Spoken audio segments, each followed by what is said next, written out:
இதுவரை காலமும் வாகனங்கள் நாட்டுக்குள் இறக்குமதி செய்தால் இந்த நாட்டின் டாலர் பெறுமதி அதிகரித்துவிடும் என்று கூக்குரலிட்ட எதிர்க்கட்சியினர் இன்று வாகனம் இறக்குமதி செய்கின்றோம்.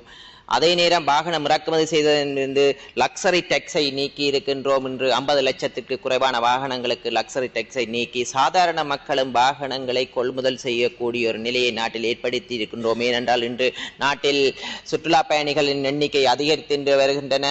அதனால் புதிய வாகனங்கள் சுற்றுலா பயணிகளுக்கு தேவை. அதை சாதாரண மக்களும் அந்த வாகனங்களை பெற்று இந்த நாட்டின் சுற்றுலா பயணிகளுக்கு சேவை ஏற்படும் போது இந்த நாட்டுக்கு போதிய டாலர் வருமானம் ஒன்று வருவது இந்த சாதாரண மக்கள் கொள்முதல் செய்வதற்காக லக்ஸரி டேக்ஸை நாங்கள் 50 லட்சத்துக்கு குறைஞ்ச வாகனத்துக்கு இறக்குமதி செய்திருக்கிறோம். ஆனால் இன்று பலர் எதிர்க்கட்சி உறுப்பினர்கள் இன்று வந்து கூக்குரல் இடுகின்றார்கள். உப்பை சுத்தியே அவர்கள் சுத்தி கொண்டிருக்கிறார்கள். ஆனால் இந்த சபையில் உரையாற்றி விட்டு பார்க்கும்போது எல்லோரும் வீடு சென்று விட்டார்கள், வியாபாரத்துக்கு சென்று விட்டார்களோ தெரியாது.